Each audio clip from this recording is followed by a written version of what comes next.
Então, tá. Vamos começar, né? Bia, você consegue interagir legal aí no chat?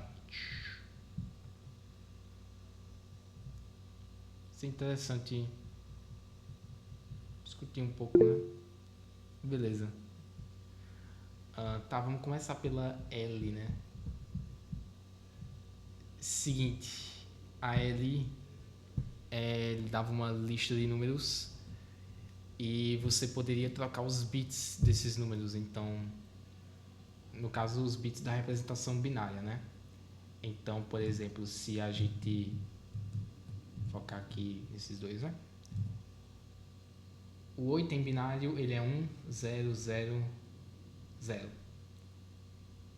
O 4 é binário, ele é 1, 0, 0. O 2 ele é 1, 0. E o 1 é 1. Então, só para ficar aqui organizado, 8, 4, 2 e 1. E ele pedia para você retornar a maior, podendo fazer essas trocas, né, de pegar.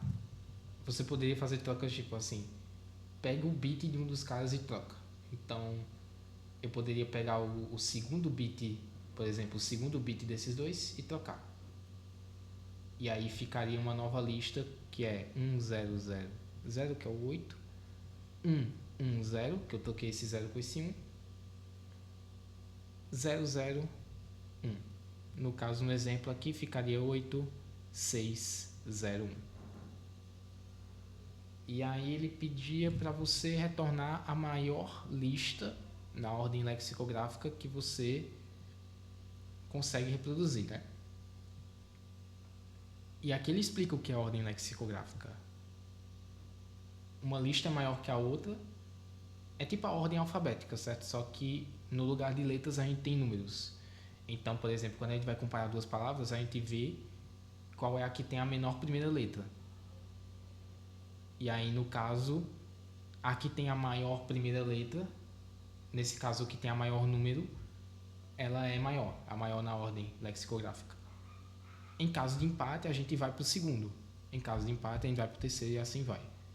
Então, é isso que ordem lexicográfica quer dizer.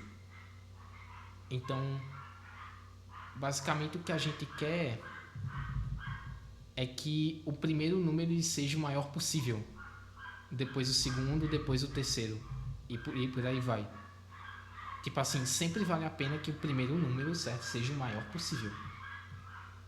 Depois, se não der para aumentar mais o primeiro número,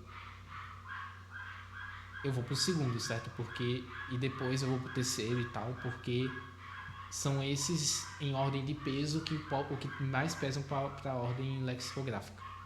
Faz sentido?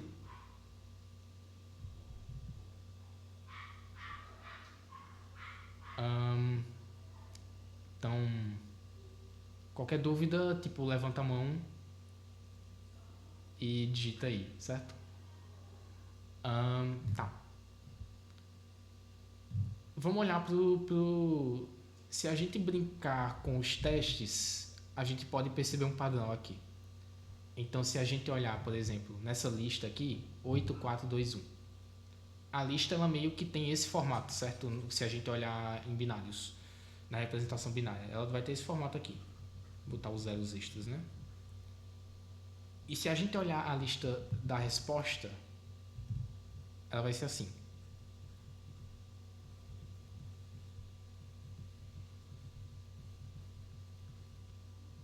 O que aconteceu aqui? Todos esses uns, eles foram para frente, né? E é meio que essa a ideia da resolução. Tipo, a gente sempre vai trazer esses uns para frente. E a minha operação de troca, ela dá uma liberdade muito grande para fazer isso. Tipo, sempre vai ser possível eu só jogar todos os uns que tem para frente. Faz sentido? Uma outra coisa também que é interessante é que, tipo, para cada bit vai ser meio que independente a coisa. Tipo assim, quando eu escolho dois números, eu troco o mesmo bit entre eles. Então eu posso visualizar isso como, tipo, eu tenho 4 arrays.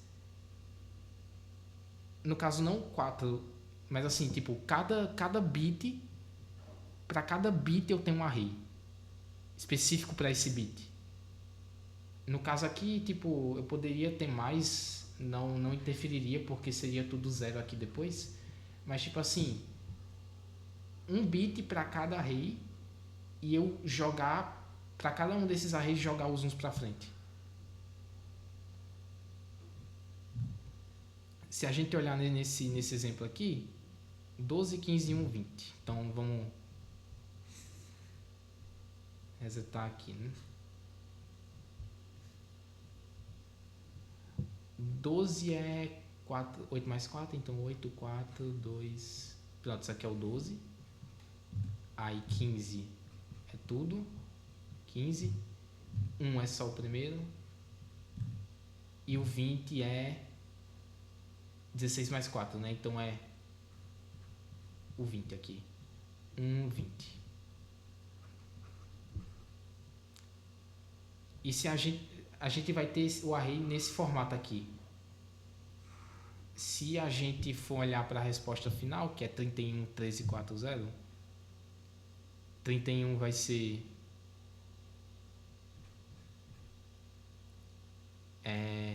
0, 2, 4... Não, 1, 2, 4, 8, 16. É isso, né?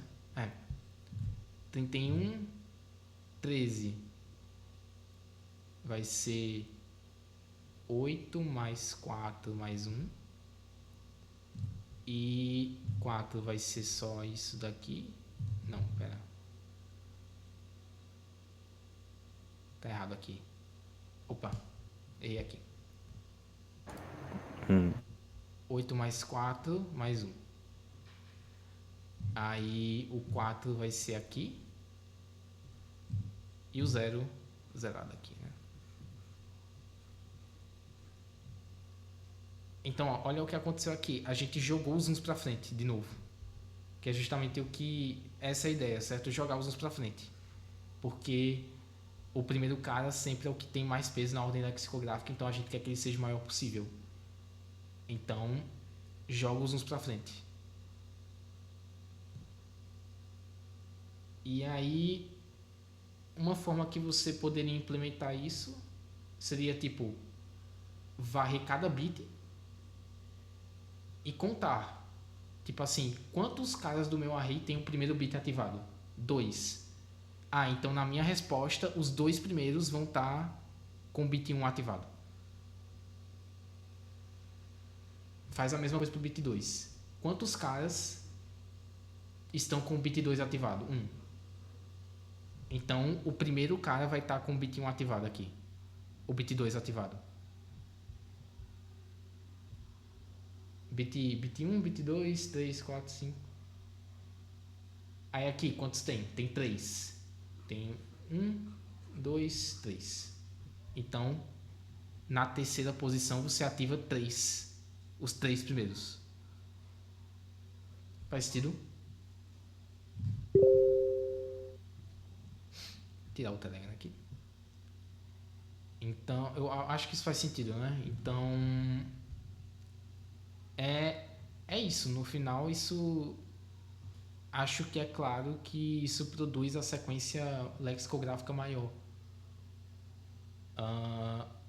Porque a primeira posição vai estar com o máximo de bits ativados possível. E quando eu não der para aumentar mais, eu vou aumentar o segundo.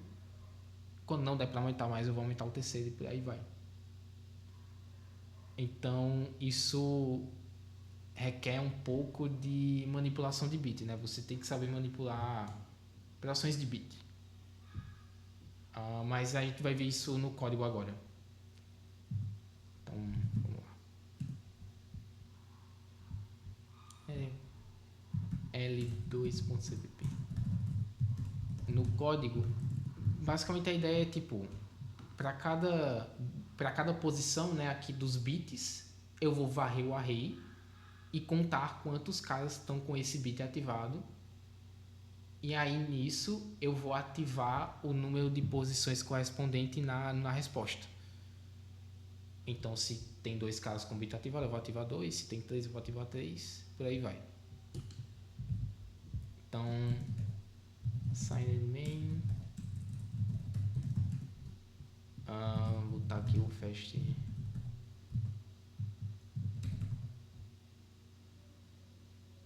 Opa. STTO false, é porque eu não botei o using namespace, né?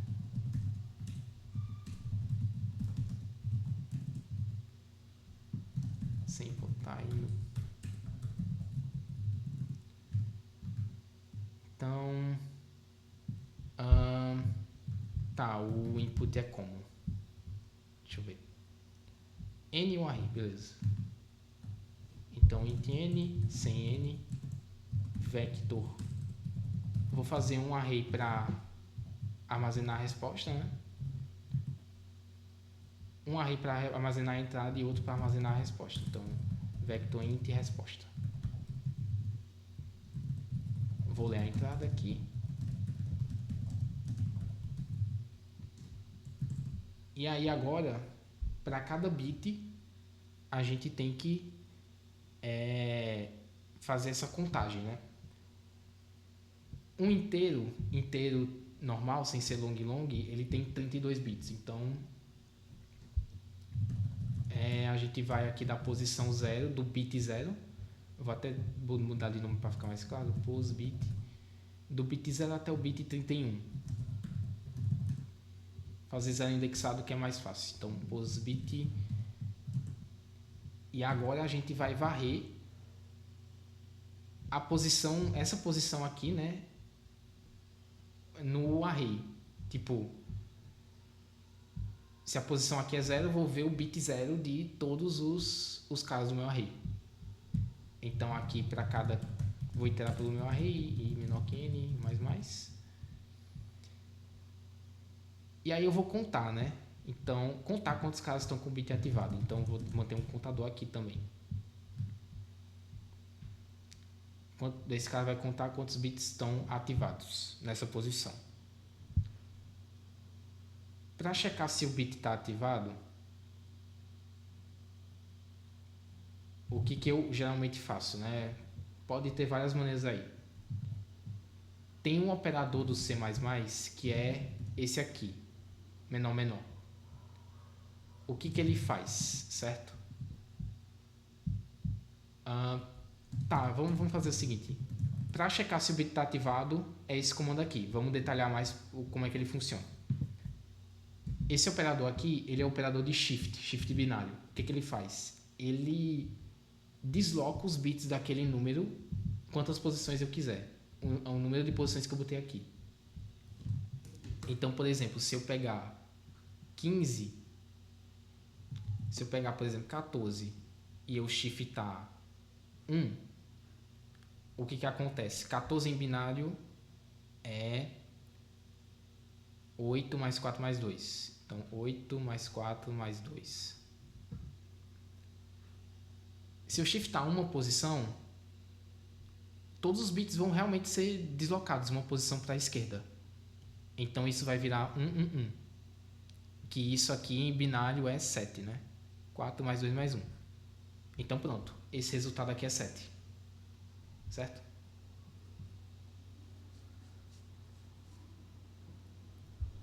Então, o que esse operador faz? Ele desloca os bits, a quantidade de vezes que você, para a esquerda, a quantidade, para a direita, a quantidade de vezes que você botar aqui.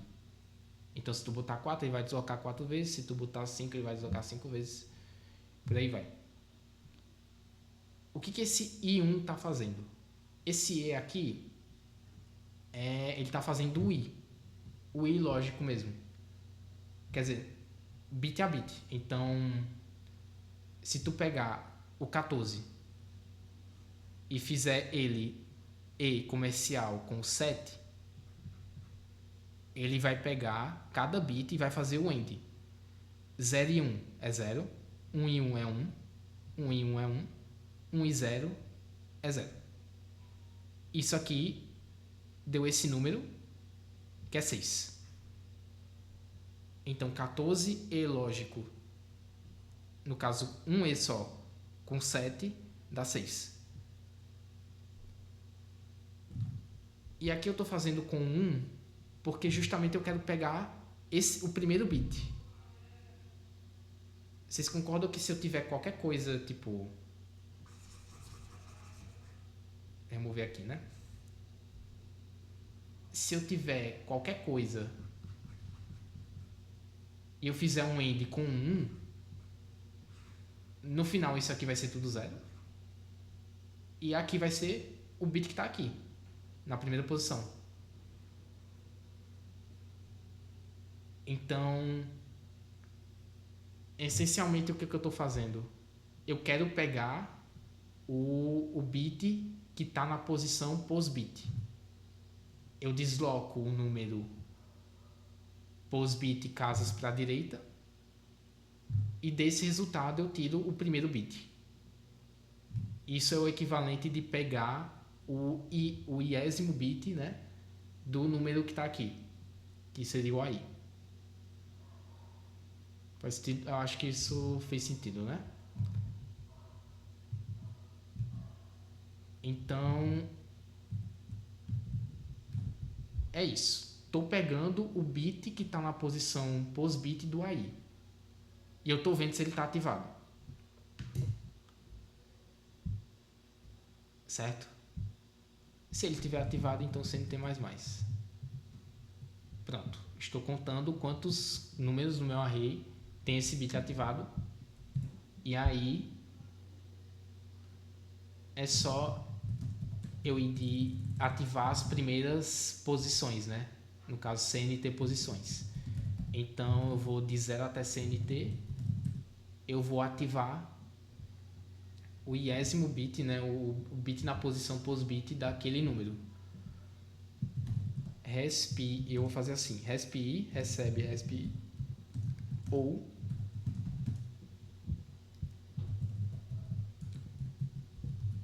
vamos lá.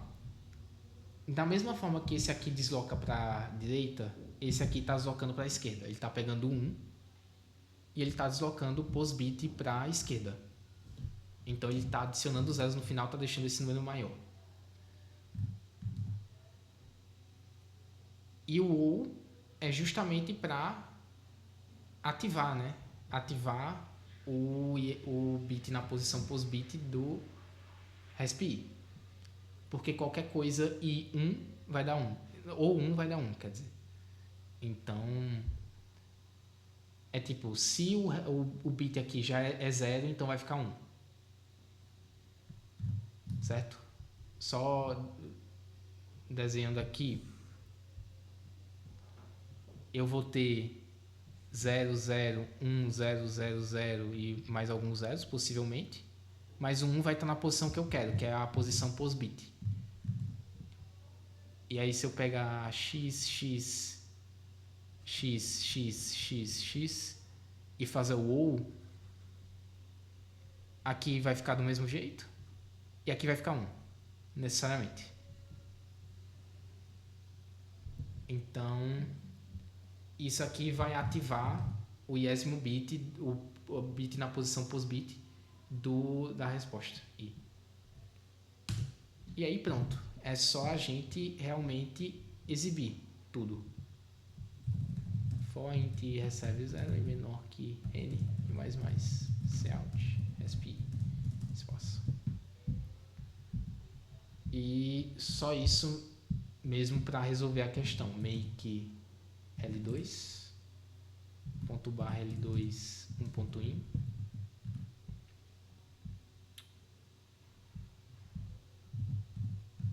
Vamos ver se eu acertei de primeira.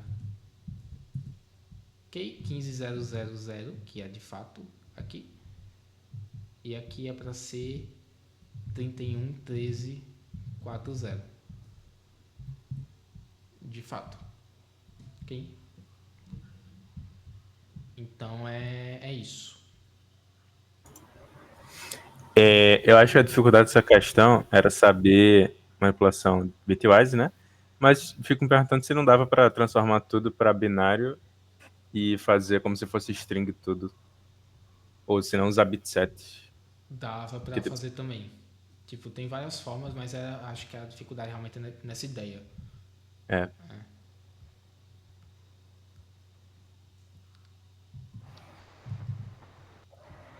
Questão bem legalzinha. Gostei. Uhum. Então, É porque saber isso de deslocar para a direita e fazer o AND com um e deslocar para a esquerda e fazer o OR exato. para ativar e desativar isso, saber se tá ligado e ativar isso é meio conhecimento específico, né? Ah, ok, ok. Para esse problema, realmente sim. Acho que é, mas eu acho que é importante saber.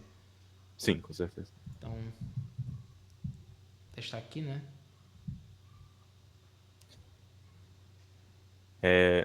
Vou ler com a voz de Bia, porque ela falou no chat. Acho que ela fica bem simples sabendo essa parte do deslocamento. Primeira vez que entendi como funciona isso. Tamo junto. Massa. Pronto, então já foi cumprido aí o objetivo do sobre. Sim, essa é a sua voz. Ah, bom, não vamos ter resposta do juiz hoje, então se tiver errado, tá errado. E aí não vai saber. Mas enfim. Demonstração por confia.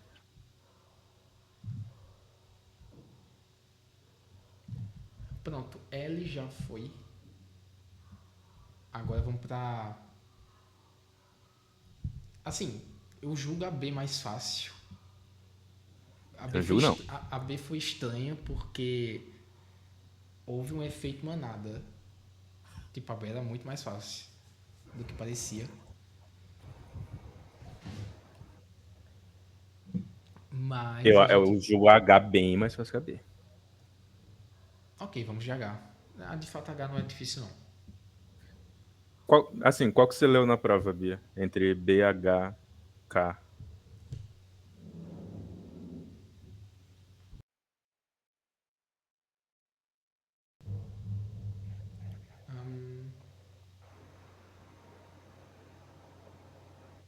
Vamos pra H. Tipo, Tá. H é mais tranquilo. Vamos Mostra de novo. H? Vamos pagar. Vamos pra H. Tá. Seguinte. Ah, basicamente tem dois números aqui misteriosos. E a única coisa que você sabe sobre esses é que um número de cima é múltiplo do número de baixo. A ideia é você retornar, encontrar um número de cima, que a gente vai chamar de M aqui para facilitar, que seja possível, certo? Vão ter alguns asteriscos faltando, no máximo 16 asteriscos, isso é importante. E a ideia é você dizer um M que dá certo aqui. Uma coisa que é interessante que se notar é que o M, esse número de cima aqui, pode ter 500 dígitos. E 2 elevado a 500 é um número muito grande, certo? Então, não dá para realmente converter isso aqui num número que o C++ consegue armazenar em uma variável só. Porém, o N, que é o número de baixo, o tamanho dele é até 16. Então, ele vai até 2 elevado a 17. 2 elevado a 17 menos 1. 2 elevado a 17 menos 1, se a gente botar na calculadora, é um número pequeno, certo? Tipo, isso aqui tem 6 dígitos, então é de boa. A gente pode, o N, ele pode ser um número que a gente armazene ele numa variável, num inteiro. Aí não precisa realmente trabalhar como se fosse uma string, tá? Vamos lá. A partir dessa ideia que 2 elevado a 16, né? 2 elevado a 16 é um número pequeno e só tem 16 asteriscos na entrada, a gente pode realmente, é viável fazer uma força bruta. A gente testar todas as possibilidades de asterisco aqui. Tipo, para cada asterisco você escolhe um valor de 0 a 1 para ele. Tipo, todas as possibilidades, certo? Dá para fazer isso de várias formas. A gente fez utilizando uma técnica avançada que é de bitmasks, mais uma técnica que o pessoal aprende na matéria de treinamento para fazer força bruta é backtracking. E backtracking funciona aqui. Certo? No caso, como que seria o backtracking? Vou usar o caso aqui, esse primeiro caso, certo? Como exemplo. Você tem um asterisco e um asterisco. A ideia é, você encontra o primeiro asterisco da entrada, troca ele por 0 e chama recursão. Depois você troca ele por 1 e chama recursão. Então você vai chamar a recursão aqui para 0, um asterisco, e depois para 1 asterisco. E aí daqui, qual que é o próximo asterisco? Esse asterisco aqui. Então você chama 0, 0, 0, 1. Aqui mesma coisa, 0, 1. Quando não tiver mais asterisco, você tem que checar se o resto da divisão do número de baixo pelo de cima é 0. O que não é trivial, tá? Por quê? Porque esse número de cima, ele pode ter 500 dígitos. A gente não pode converter ele para número. Então não é só fazer um mod. Não é só fazer mmod n. Porque isso daqui tem que ser um string. Certo? Isso daqui não. Mas esse m aqui tem que ser um string. Então, como que a gente faz, né? Aí precisava de um pouco de matemática, de aritmética modular, que a gente vê em FMC1. Porque o que seria uma string de uns e zeros, né? Isso visto como um número. Por exemplo, se o m ele é 1, 0, 1, 0. Isso é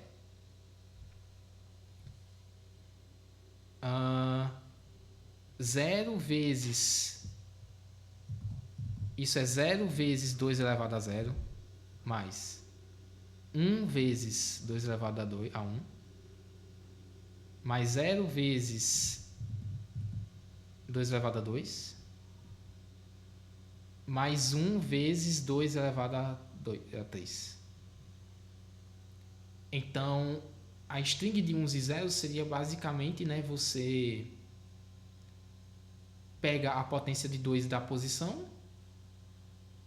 e multiplica pelo valor do bit e soma tudo, né? Só que aí o que acontece? Na aritmética modular, se eu quero saber que valor esse cara ele é congruente em mod n, eu não preciso somar tudo de cara. Eu posso tirar o resto da divisão de cada uma das partes. Então, por exemplo, isso aqui é congruente a 1 vezes 2 elevado a 3 mod n mais 0, isso aqui vai dar 0, mais 1 vezes 2 elevado a 1 mod n. Então, como eu vou tirando o resto da divisão, essa operação de tirar o resto da divisão vai impedir que o meu número fique enorme, certo? E no final eu não quero saber qual que é o número de fato. Eu só quero saber se ele é congruente a 0. Então eu tenho que achar essa soma aqui, tirando o mod em cada passo, e no final verificar se dá 0, certo? Se isso aqui mod n dá 0.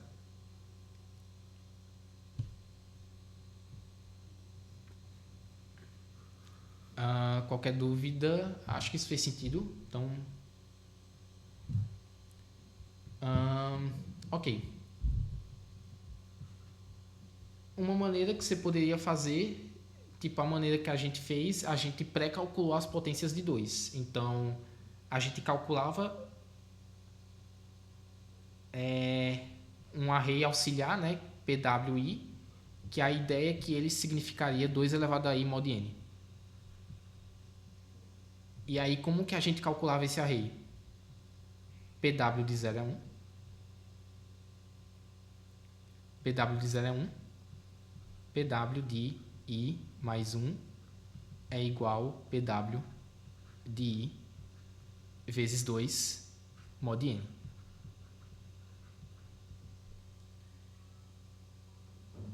E é justamente outra propriedade de aritmética modular. Eu não quero saber o valor de 2 elevado a i, eu só quero saber o valor dele módulo n. Então eu posso ir multiplicando e tirando a divisão, o mod. Isso, pelos teoremas lá de aritmética modular, é válido. Então, é isso. Tendo esse array e fazendo a força bruta, a gente consegue verificar o resto da divisão do m módulo n. E aí é só checar se esse valor é zero. Se for zero, então a gente imprime o m.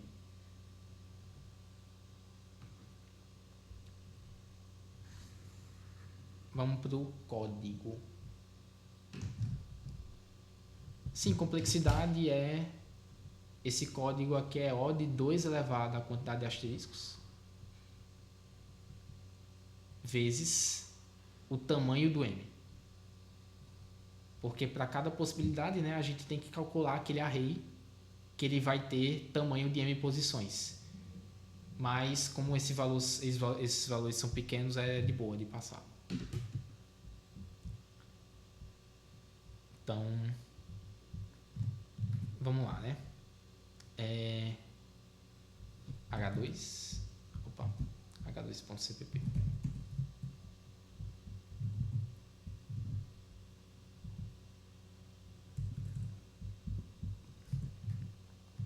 A entrada é só duas strings, né? Então, string st, vou chamar de m.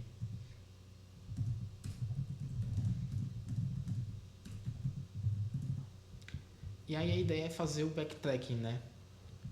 Então,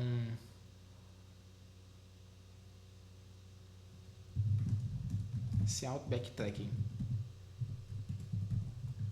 E aí eu vou passar o m e o n aqui. O backtrack ele vai me retornar o m válido. Então vai retornar uma outra string. String backtracking. String s m, né? String n. Aí a ideia é achar o primeiro asterisco, certo? Então, para achar o asterisco, tem métodos de string prontos para isso. Isso é até legal de saber. É um conhecimento mais específico, mas é legal, ajuda. Então, int posição do asterisco no m. m.find asterisco. Se ele não achar o asterisco, então eu vou armazenar outra posição aqui, que é a posição do m. Se pos m é igual, quando ele não encontra, ele retorna esse valor aqui, m.npos, que é uma constante. Então tu pode só botar o tamanho da constante aqui, mas de boa. Se ele não encontra no m, então pos n recebe n.find asterisco.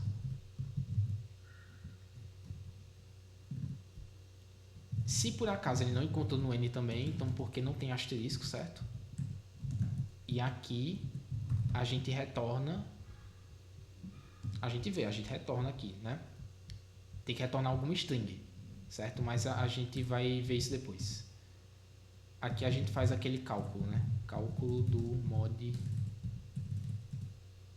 de m mod n. Se ainda tiver asterisco, né? Então a gente tem que trocar esse asterisco por 0 e depois trocar por 1. Tá. String m2n2 recebe M, recebe N.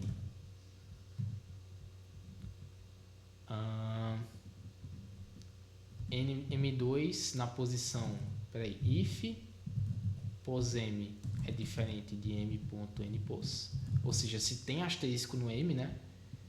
M2 na posição posM recebe 0. E aí a gente chama backtracking M2 T2 M2. Depois a gente muda para 1 e chama a recursão de novo.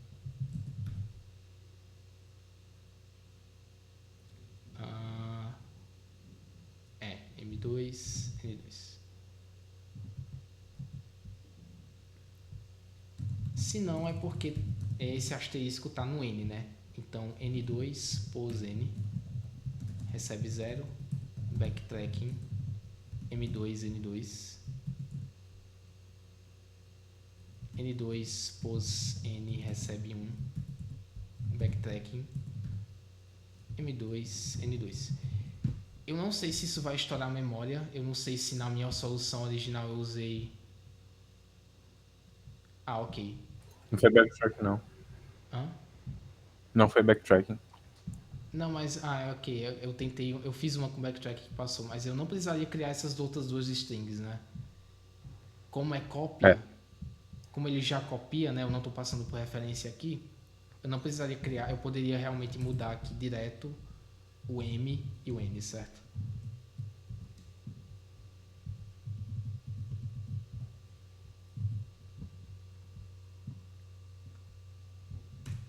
Aí aqui eu vou fazer o cálculo que eu realmente preciso, certo? Eu quero calcular M mod N. Então, primeira coisa, eu vou armazenar um N na minha variável, certo? Inteiro. Eu vou converter ele para inteiro aqui. Essa variável aqui, essa função aqui, s2i, ela vai pegar o N e vai converter para um inteiro. Só que, por padrão, ela vai fazer isso na base 10, certo? Só que o N é uma string binária. Então, a gente tem que converter para a base 2. Então, o que eu tenho que fazer? Eu vou passar aqui 0, porque tem dois parâmetros opcionais. 0 é o índice que começa, a partir de que índice ele vai começar a converter, e a base, que é que eu vou botar 2. É isso que realmente importa pra gente. Pronto, agora aqui eu tenho o valor do N. Como número mesmo. Aí agora eu vou calcular as potências. Então, aquele vetor PW lá, certo? M.size. PW0 recebe 1. E aqui para cada i de 1 até M.size. PWI recebe PW e menos 1 vezes 2 e tira o mod, certo? Mod N. Mod do valor de N. Aí agora é só eu varrer a string e ver os bits que estão ativados. E aí o bit que tiver ativado eu somo a potência correspondente. Então para cada valor de 0 até M.size,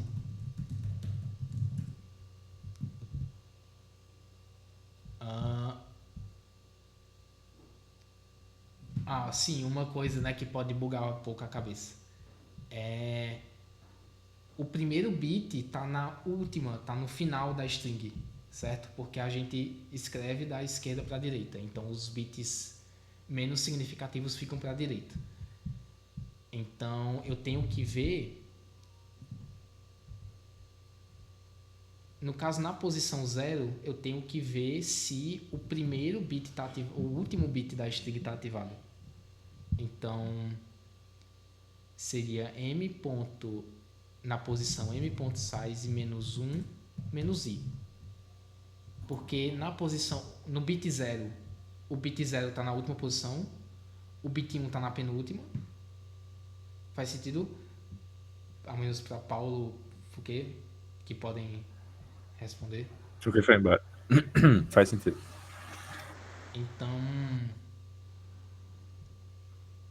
se isso aqui for igual a 1, né?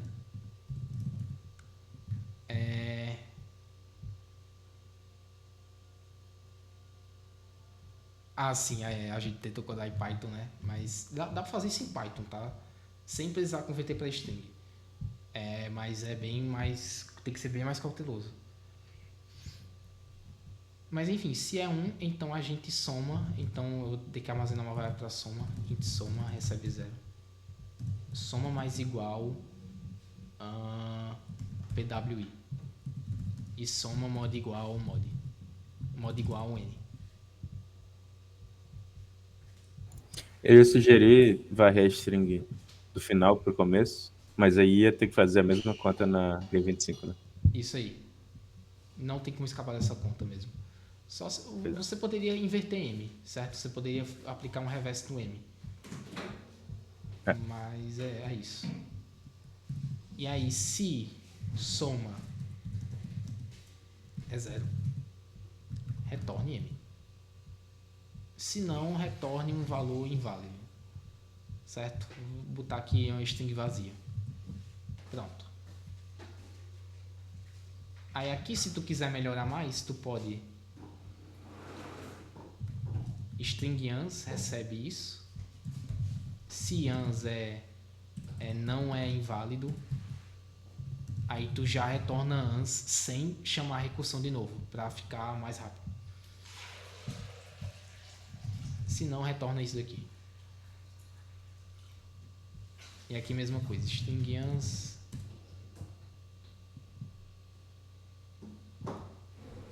if ans diferente de tanto, retorne ans.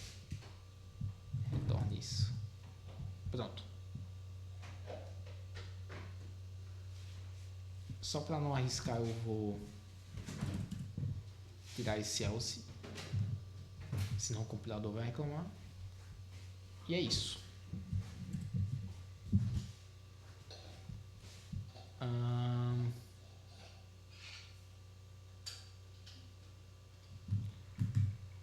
Um possível cuidado é se não tivesse.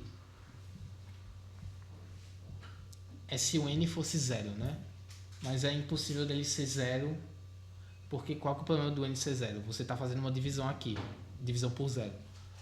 Só que depois teve uma clarification dizendo que o n tem um bit, pelo menos. Não tem como ele ser só asterisco. Ele tem pelo menos um na entrada, caractere 1. Então tá de boa. Acho que eu não tive que fazer isso aqui. Não tive. De fato. Make H2, na verdade. Ponto barra H2 1.in. E aí no 1.in a gente bota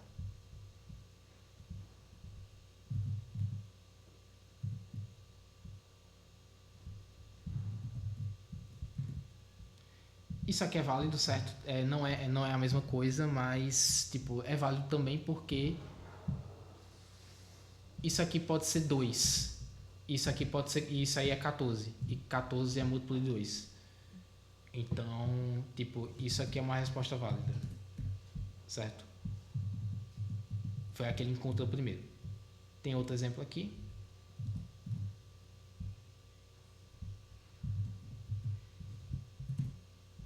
Um 0, 1, 0, 1. Então é isso. Deixa eu ver se passou a. Ainda tá na fila, né? O Codeforce caiu. Mas enfim.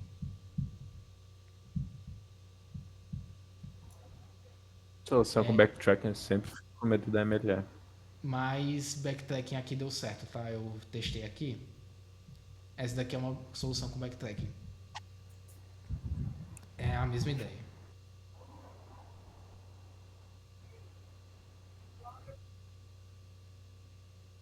Bia disse que elas tiveram preguiça de pensar nessa no dia.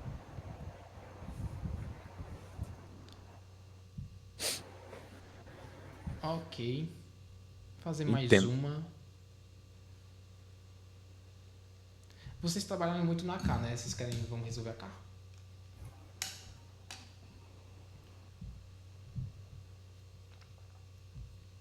Resolver a K para fechar.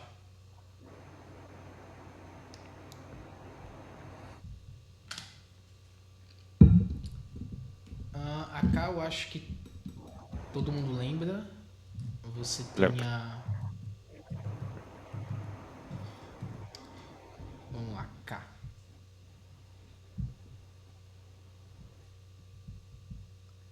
Né? Ah, basicamente ele ia entregar cada um você tinha um array, né? Ele ia entregar cada um desses números pro cara que tem menos doces, né? Tipo, aqui são quantos caramelos tem uma sacola. Ele ia entregar a sacola sempre pra pessoa que tem menos caramelos totais. E em caso de empate, a Alice ganha. Certo. Aí, só que aí ele pedia uma permutação desses números que empatasse, né? Que ninguém saísse com mais caramelos.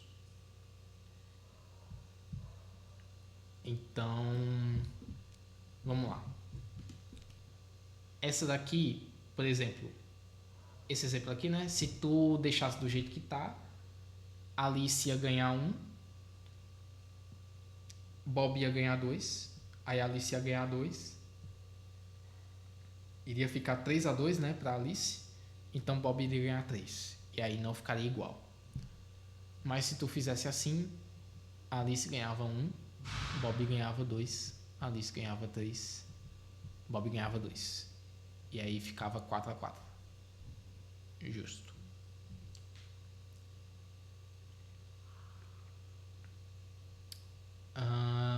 E aqui pedia pra você Porque printar. ordenada crescente não funciona. Ordenado crescente não funciona? Boa pergunta. Decrescente. Decrescente? É.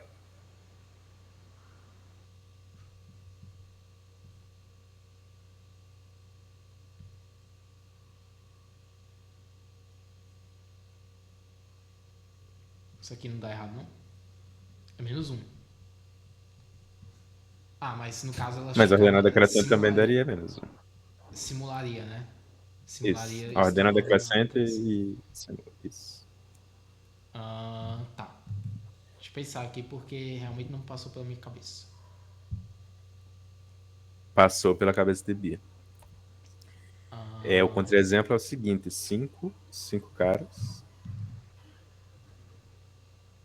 9, 5, 6.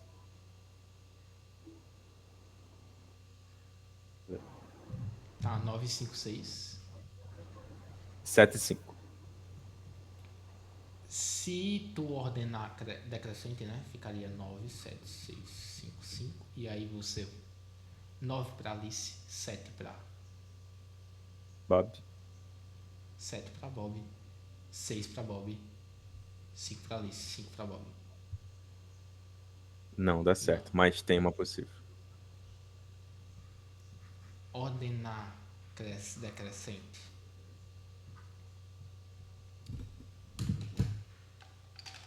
Então você não achou outro exemplo ainda. Não, esse é contra-exemplo. Esse dá errado, mas tem uma possível. Ah, tá. Perdão. 5, 9, 7, 6, 5, 5, né? Isso. O seu algoritmo não ia dar que é impossível, mas tem como. Tem Qual como. que seria? Eu acho que a ordem é a que eu disse: 9, 5, 6, 7, 5. 9, 5, 6, 7, 5. Eu acho Porque que a ordem é essa. ah,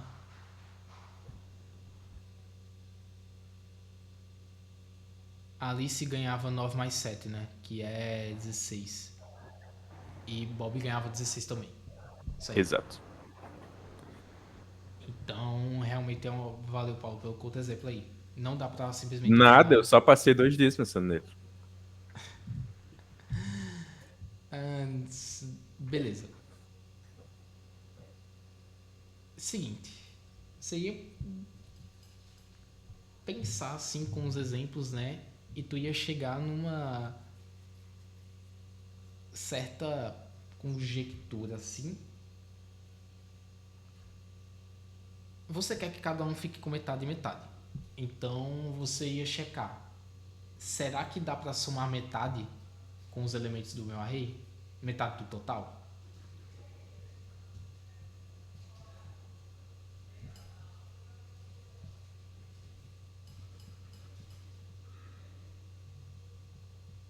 Então, por exemplo,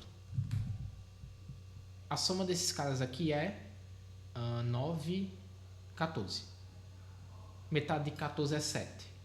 Tem como eu somar 7 com os elementos desse array? Tem. Eu posso somar 6 e 1. Posso somar 2, 2, 2, 3. Tem como eu somar 7.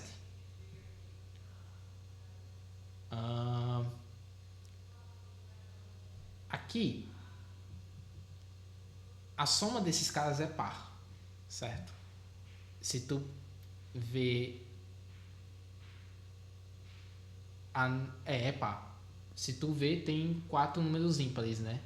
Então dá pra ver que a soma total é par. Só que se tu pegar metade dessa soma, que vamos lá, quanto é que dá?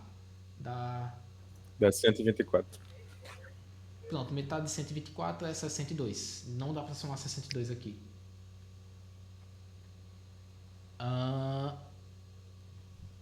E bem, como é que você prova isso, né? E é bom provar porque a questão está pedindo para a gente construir a resposta. Se a gente tiver a resposta, pela prova a gente tem um algoritmo também para construir o array. Então, vamos lá. Vamos pegar esse exemplo que a soma é 7, né? Eu posso somar 7 dessa forma aqui, ou então usando o resto, usando os outros elementos que não estão nesse array. E aí, como que você vai construir a resposta? É só simular o jogo com Alice e Bob.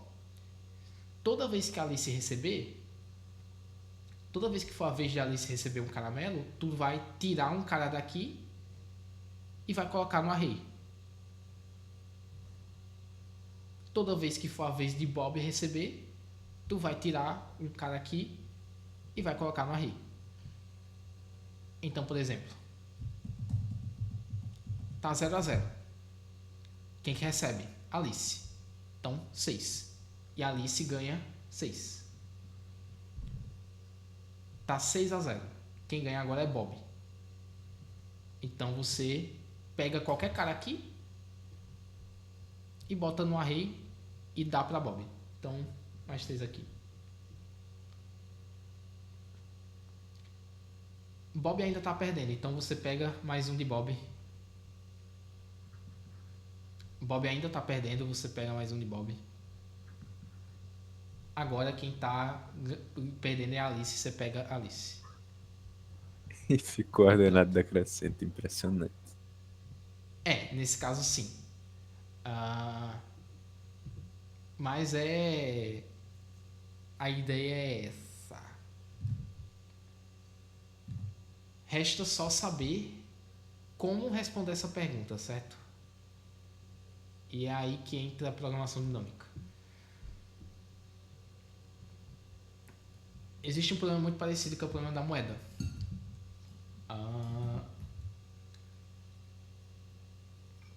Tem no C6, abri. Só que aqui é como... Não é a mesma coisa. Porque aqui é como se você pudesse usar só cada moeda uma vez. Então, qual que é a ideia para a gente responder essa pergunta?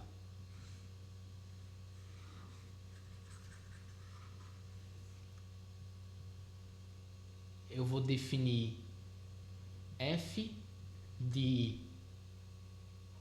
s. Consigo somar s usando os primeiros e elementos.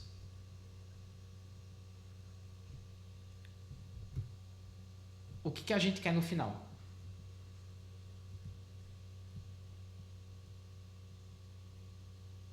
A gente quer f eu quero somar metade, então eu quero somar a soma total, o total, sobre 2,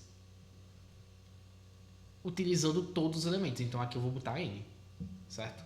É isso que a gente quer calcular no final.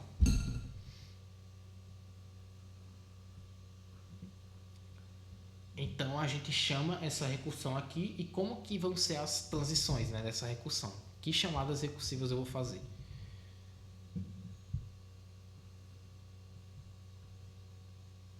Se você olhar para cada elemento do array, olha para o elemento do array que você está olhando no momento. Então, se você tem 1, 2, 2, 3, 6 e o i é 5, se a gente estiver trabalhando um indexado, né? Você tem duas opções com o 6 aqui. Você vai usar ele na soma ou você não vai usar ele na soma. Se você usar o 6 na soma, quanto que vai faltar para você somar? S menos 6. Então, a ideia é que isso daqui vai ser chamado pro f de i menos 1, S menos AI. O que isso quer dizer? Você está usando na sua soma o elemento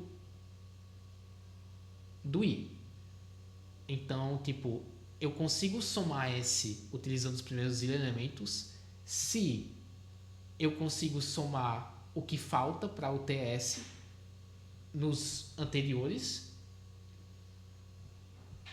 mas eu também posso não usar. E se eu não usar, minha soma fica a mesma. Então, F e menos 1, S.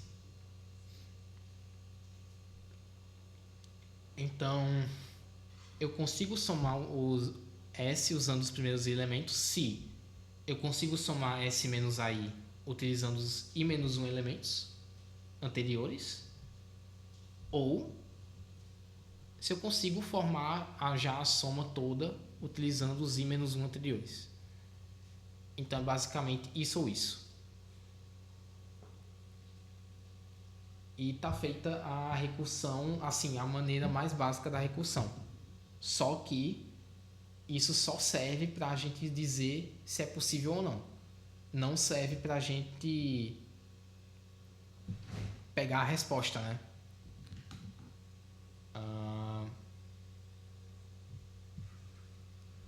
Para a gente poder pegar a resposta, você teria que mudar isso daqui para ser... Tipo assim, você consegue somar S utilizando os primeiros elementos. Em vez desse valor só indicar se você consegue ou não,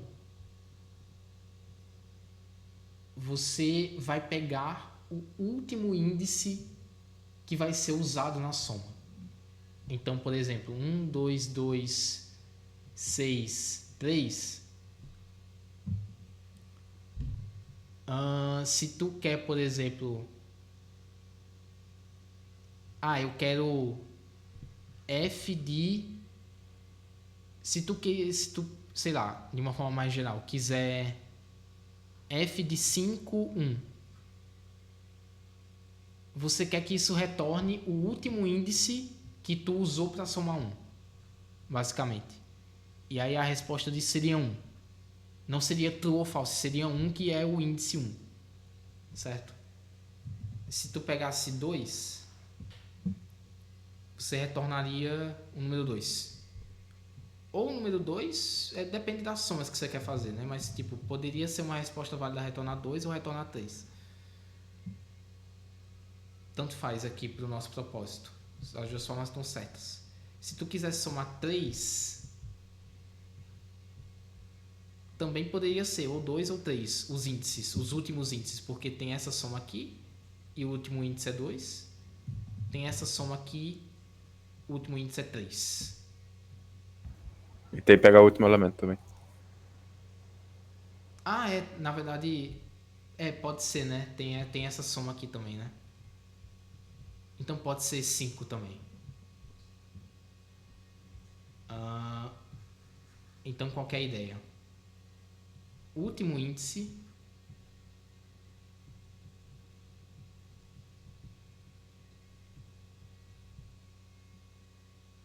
para somar S utilizando os primeiros elementos. E aí, como é que faz? Como é que muda agora, né?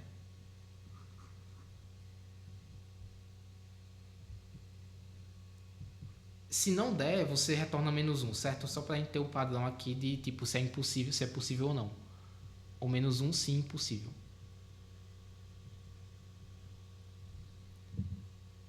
Então o que acontece? Se é possível eu somar o que falta utilizando os i-1 anteriores, então se isso daqui é diferente de -1, então o meu último índice é o atual. Eu vou utilizar o último índice na minha soma.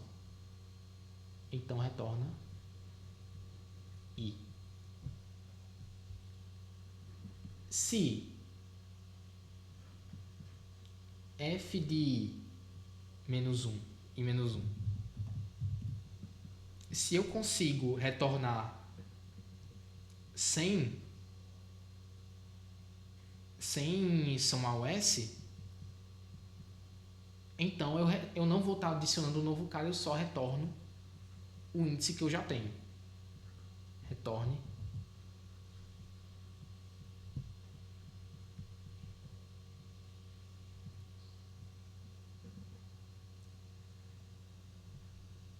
se não bateu nenhum desses dois ifs, caso contrário, retorne -1.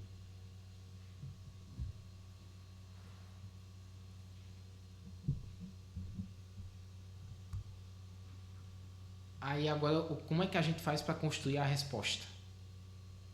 Se a gente sabe f de n total sobre 2, sendo índice, sendo o último índice da soma, né?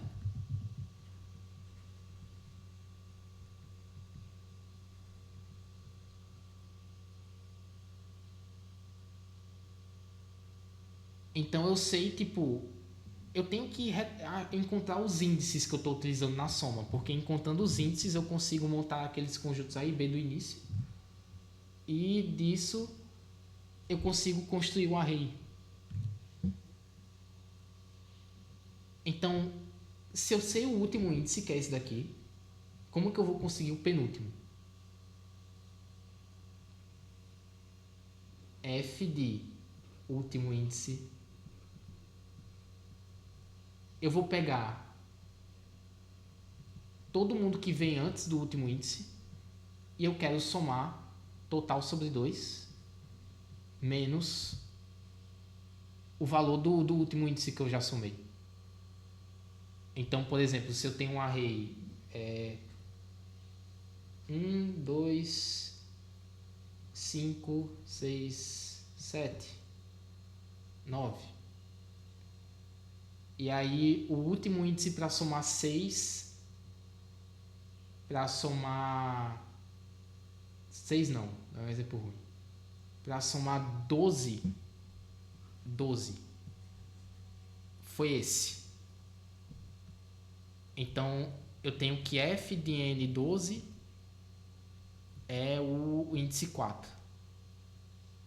Então agora eu vou procurar f de 4 menos 1. 5, né? 5, perdão, é quase 5. Valeu. Eu quero aqui somar 5 menos 1. Por quê? Eu quero olhar só daqui para trás agora.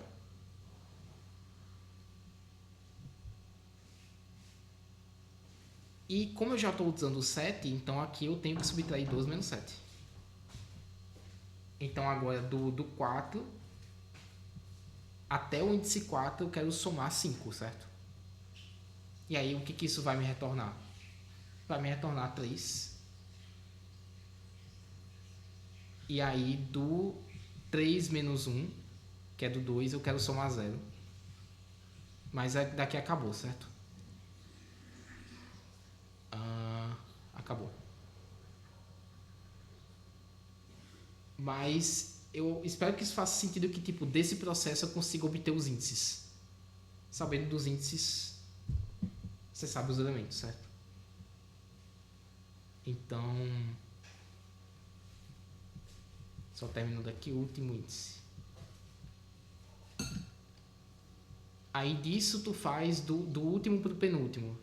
E aí continua, certo? Bota isso no loop e vai dar certo. Então só... Esse código aqui é um pouco complicado.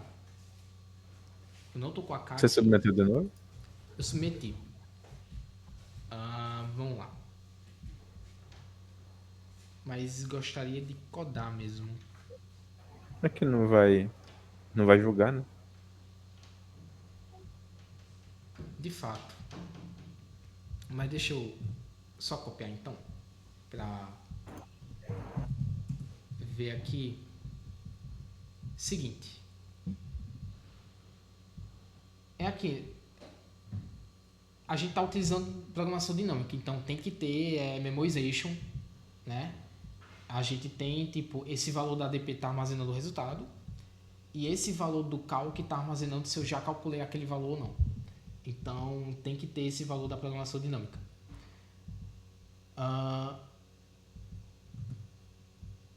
Esse valor só dá certo porque os valores são pequenos, certo? Então, a complexidade desse código aqui é quantos valores distintos, quantos estados distintos são possíveis. Para o I vai de 1 até N. Então, é N. Para a soma vai de 100, que é o mínimo, certo? A soma mínima pode ser tudo 1 e pode somar 100, pode somar N. Ou pode ser 100 vezes N, que aí, no pior caso, pode ser 100 vezes 100. Então, fica basicamente 100 ao cubo. 100 ao cubo ainda passa, certo? Então, esse valor de soma, né, pode ser de 1 vezes n até 1 vezes n até 100 vezes n. E aí o i vai de 1 até n. Então, é n vezes um valor que vai até esse daqui, que é a soma total do array.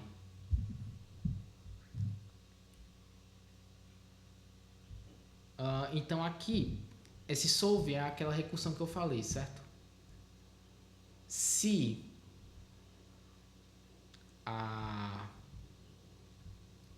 aqui é a memorization. Se eu já calculei esse valor, esse estado, eu retorno o valor que eu já tenho armazenado. E aqui é o caso base, que foi o que eu esqueci de falar, né? O que seria o caso base? O caso base você poderia, tipo assim, uma coisa que eu fiz foi eu fiz um indexado, né? Então aqui seria 1, 2, 3, 4, 5, 6. E eu armazenei e eu adicionei uma posição 0 fantasma aqui. E a ideia é que f de 0, 0 é 0.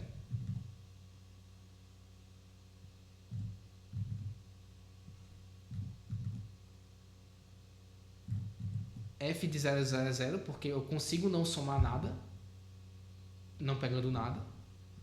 E f de 0 e qualquer coisa que é diferente de 0 é menos 1, impossível. Esses são meus casos base.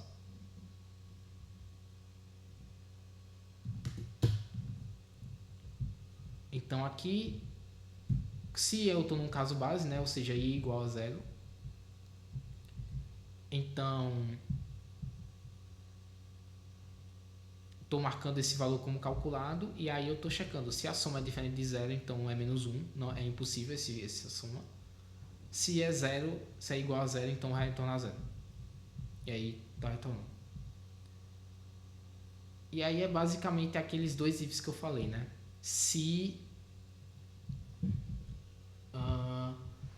Se é possível eu somar sem pegar o valor atual, então eu só retorno o que eu já calculei.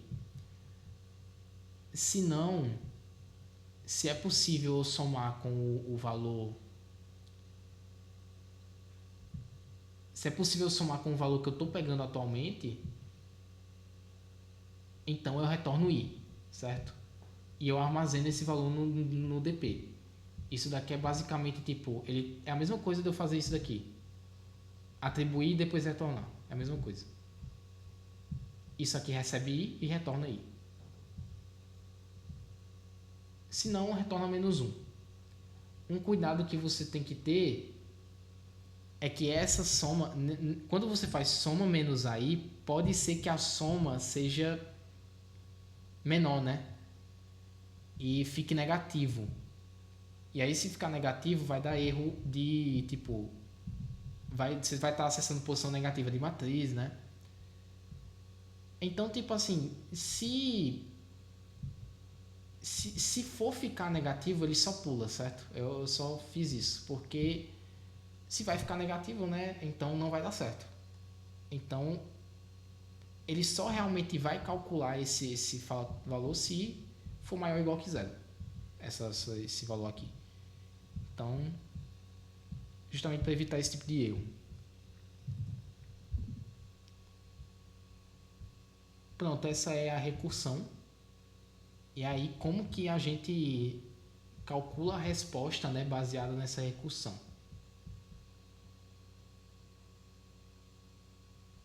Primeiro eu checo se a soma ela é par, né? Se ela é ímpar, não vai dar certo fazer isso. Então retorna -1. Se não, eu vou pegar aquele negócio, né? O meu último índice. Se o meu último índice é -1 é porque é impossível e eu só retorno -1 mesmo. Imprimo -1. Se não, aí eu vou calcular o vetor de Alice. Que o vetor de Alice vai ser basicamente esses índices que eu vou pegando, certo? E quais que vão ser os índices de Bob? Todos os que não forem de Alice. Porque, tipo, os de Alice vão formar uma metade, né? E o resto vai formar a outra metade. Então vai ficar tudo para o Bob mesmo.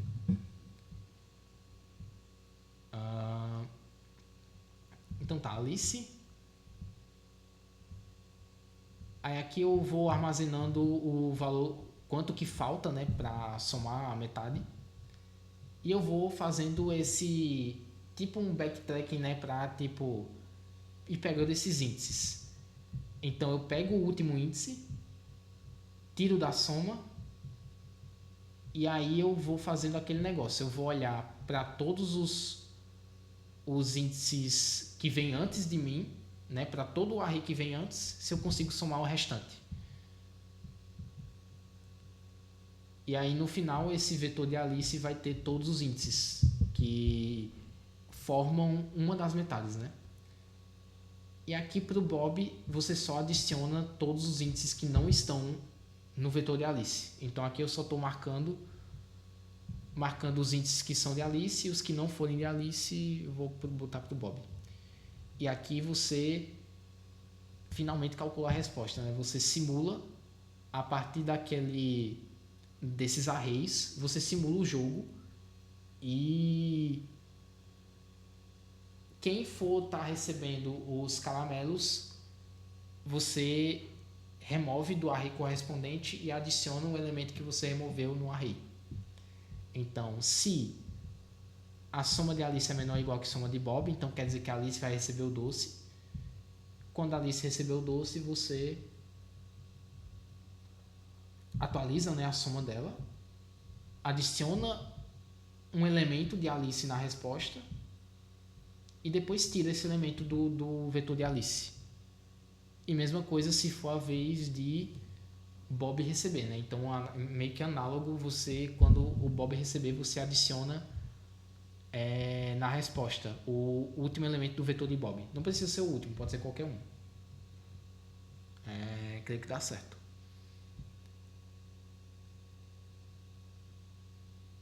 Estou fazendo aqui com o último porque é mais fácil, né? Você dá popback e pushback. O importante é sempre que você pegue os que estão na resposta e depois que não estão na resposta. Isso aí. E é isso. E ele depois se imprime, né?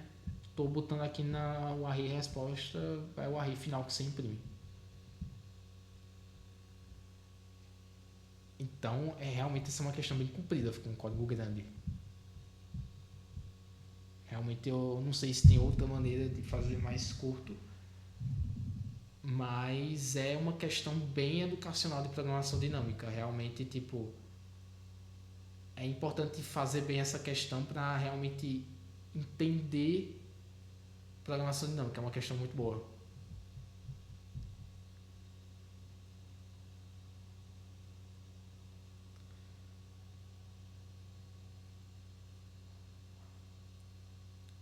Qualquer coisa, pode pedir ajuda aí. Ah, e acho que é isso. Acho que a B não vai dar tempo.